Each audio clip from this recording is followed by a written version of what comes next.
Saludos cordiales, bienvenidos de nuevo a la segunda parte de la formación de programas de programación didáctica dirigida a docentes y directores de primaria para adaptarnos a la LOMCE y desarrollar así competencias clave. Castilla-La Mancha ha desarrollado incluso en la LOMCE, lo que propone también es unas características generales. Antes decíamos que la programación didáctica es una ruta, te planteas unos objetivos para trabajar, unos contenidos que están marcados en el decreto o en el currículo. Sin embargo, a nivel metodológico está la creatividad y el arte de cada docente para incorporar las metodologías en función al estilo de aprendizaje de sus alumnos y a su propio estilo de enseñanza. Por tanto, la metodología puede ser variable. Eso sí, lo que propone tanto los decretos de las comunidades como la LOMCE es que, en primer lugar, tengamos una planificación rigurosa del cómo vamos a conseguir esos objetivos, que tengamos en cuenta que la educación no puede ser fragmentada y teniendo materias de manera aislada, por eso vamos a trabajar las competencias de manera integral, que debemos partir siempre de las competencias iniciales del alumno y poder ir evolucionando a nivel personalizado, siempre procurando favorecer la motivación. Por tanto, debemos proponer metodologías activas y contextualizadas, es decir, facilitar el aprendizaje situado. Para ello, recomendamos tanto el aprendizaje cooperativo, estructuras de aprendizaje cooperativo, aprendizaje basado en proyectos, proponer determinados proyectos. No necesitamos hacer un cambio estructural completo, proponer un proyecto poco a poco. El trabajo del aprendizaje basado en problemas o el Collaborative Solving Problem, que pueden ser retos en los que deben trabajar en equipo y resolver problemas de manera colaborativa. De hecho, este año, en 2015, en el año siguiente, será una de las propuestas de PISA para secundaria, no para primaria. También nos dice que es importante el uso del portfolio. El portfolio es un documento donde el alumno puede ir haciendo determinadas reflexiones de los conceptos trabajados durante el curso. Se pueden recoger mediante un cuaderno para aquellos ya que utilizan nuevas tecnologías, pueden hacer mini blogs o blogs pequeños. Es un documento en el que, digamos, puede ir creando su propio contenido de aprendizaje, todo lo que ha ido aprendiendo en diferentes asignaturas y cómo lo puede ir relacionando. Pero también es fundamental trabajar con una coordinación docente. Es muy importante que haya coordinaciones pedagógicas con frecuencia para que podamos trabajar todas las competencias en cada asignatura. Avancemos, pues, una vez que tengamos claro cuáles serían las características generales de los métodos que debemos aplicar para desarrollar competencias, volvamos a nuestro ejemplo anterior. Hemos establecido como ejemplo sexto de primaria, el bloque quinto. Aquí tenemos varios criterios de evaluación. Vamos a elegir el primero. El primero es conocer las máquinas sencillas que utilizan la electricidad como fuente de energía principal o secundaria, identificar elementos, partes, funciones, etc. ¿Cuáles son los estándares? Ya hemos realizado una actividad previa en la que entiendo que vosotros habéis organizado los criterios de evaluación de cada uno de los bloques, los estándares, y los habéis relacionado con cada una de las competencias clave. En este caso tenemos 7 estándares de aprendizaje, es decir, lo que vamos a valorar que ha conseguido o no el alumno, lo que se reconoce, y las competencias clave que cada una de ellos está desarrollando. Ahora bien, si leemos las primeras, identifica las fuentes de energía, identifica y explica alguno de los efectos de la electricidad, pone ejemplos de materiales conductores, identifica los principios básicos de la relación entre electricidad y magnetismo.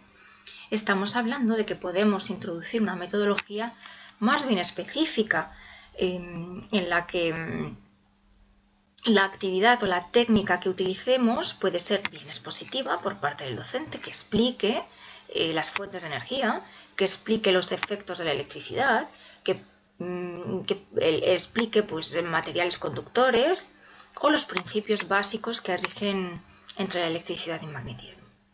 También, en vez de ser expositiva, podemos elegir una lectura determinada. Por lo tanto, ¿qué recursos vamos a necesitar de momento para estos estándares y desarrollarlos? Pues un proyector o la pizarra digital o el tema X de un libro cualquiera, no necesariamente tiene que ser un libro de texto tradicional, o el artículo X que hayamos seleccionado para que los alumnos lo puedan leer. Bien, hasta ahí son metodologías específicas, expositivas o lecturas, dependiendo de lo que es una propuesta, lo que estamos haciendo. Seguimos con el apartado quinto, 6 y 7, los estándares. Construye un circuito eléctrico sencillo. Bien, ¿qué tipo de metodología es esta? Realiza experiencias sencillas. ¿Cómo vamos a valorar esto? ¿Cómo sabemos si reconoce y explica en el séptimo lugar la importancia del uso de aplicaciones tecnológicas respetuosas con el medio ambiente? Bien, esto solo lo podemos realizar si tenemos una metodología activa. Si además utilizamos el trabajo y el pensamiento deductivo y metodologías lógicas. Por tanto, ¿qué actividades o técnicas podrían ser interesantes para valorar si nuestro alumno es capaz de construir un circuito eléctrico sencillo, si realiza experiencias sencillas y pequeñas investigaciones sobre la transmisión de la corriente eléctrica, aplicando los conocimientos básicos, es decir, pensamiento totalmente deductivo, y reconoce y explica la importancia del uso de aplicaciones? Pues podríamos proponerles un pequeño proyecto o una web quest en un momento dado, o la realización de un circuito eléctrico en una estructura cooperativa. Estas son propuestas, de manera que los alumnos en grupo pueden realizar este experimento. ¿Cuáles serían los recursos que necesitamos? Pues tal vez un notebook, sobre todo estamos hablando de sexto de primaria, nos recordemos, una bombilla, una impresión determinada, unos circuitos, unas pinzas, para realizar este circuito. Y así nosotros poder valorar si lo realiza o no lo realiza. Con lo cual, en esta actividad ya estamos utilizando diferentes objetivos, estamos mezclando diferentes criterios y diferentes estándares. Y además estamos valorando, como hemos visto en el 5, 6 y en el 7, diferentes competencias clave. En último lugar, una propuesta reconoce y explica la importancia del uso de aplicaciones tecnológicas respetuosas con el medio ambiente. Además de desarrollar 3 competencias, podemos decir que la actividad puede ser una exposición en la que el alumno realice una exposición y ahí valoremos si está explicando correctamente la aplicación tecnológica respetuosa con el medio ambiente. Y está siendo, por tanto, muy activo y participativo. Esta sería la primera de las actividades a realizar. Vuelvo a poner la diapositiva anteriormente. Los criterios de evaluación, cada tablita con su bloque, los distintos criterios de evaluación, los distintos estándares de evaluación que ya hemos identificado con sus competencias clave, qué tipo de metodología vamos a desarrollar para conseguir los distintos objetivos y valorar si se ha conseguido el resultado de aprendizaje esperado, cuáles son las técnicas, cuáles son los recursos que vamos a necesitar. Esa es nuestra programación didáctica. Ese sería el primero de los ejercicios de esta segunda parte. Avanzar con estas 3 últimas columnas. Podemos avanzar un poquito más e incorporar los objetivos de etapa en nuestras tablas y quedarían muy completas. Es algo muy recomendable porque así Inspección valora que efectivamente hay un proceso desde primero hasta sexto en el que se van teniendo en cuenta los objetivos finales de cada etapa. Y en último lugar, incorporamos todas las competencias clave. Aquí tendríamos por la materia por curso, los criterios de evaluación, nuestros indicadores ya identificados con sus competencias, el contenido donde está realizado y los objetivos que teníamos al principio de todo. Y todas las competencias a desarrollar en esta materia.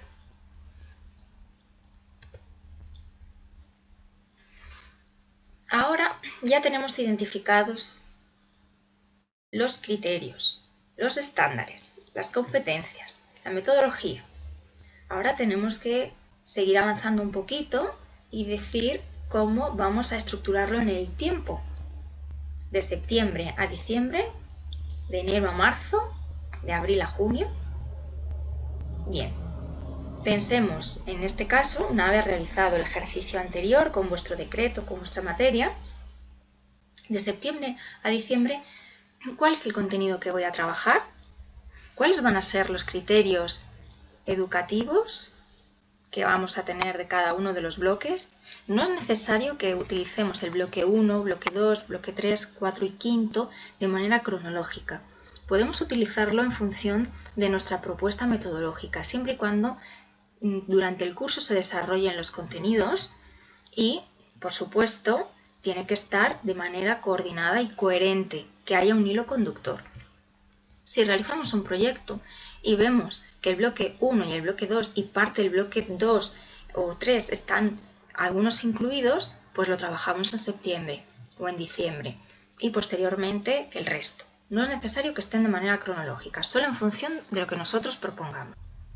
Sigamos avanzando un poquito más. Una vez como propuesta que realicéis este ejercicio de programar cada uno de los trimestres, los contenidos, los criterios, los estándares y sus competencias que ya las hemos definido anteriormente. A nivel de dirección de centro, este es el aspecto que le puede interesar.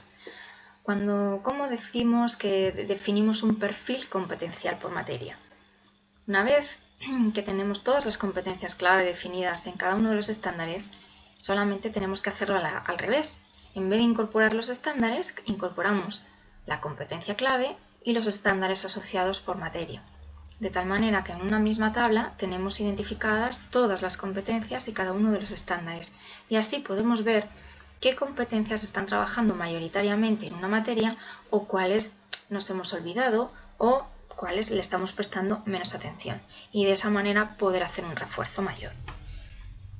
No deben trabajarse todas las competencias de manera equitativa, por peso, pero sí tenemos que recordar que deberían estar todas las competencias en cada una de las materias. Manera visual que seguramente que le sirve al director del centro a ver los distintos estándares con las diferentes materias y la competencia que se está desarrollando. Sigamos avanzando. El perfil competencial del curso. También es interesante que lo tenga el director del centro. Bien, hasta aquí esperamos haber contribuido en ayudaros o asesoraros en cómo realizar de nuevo la programación didáctica incorporando las metodologías, tareas o actividades y cómo avanzar un poquito más en codificar cada uno de los estándares en función de las distintas materias y las competencias básicas. En el siguiente trabajaremos la evaluación, el papel y el desempeño tan importante que tiene el papel de la evaluación en la programación didáctica y en la práctica educativa. Hasta el siguiente.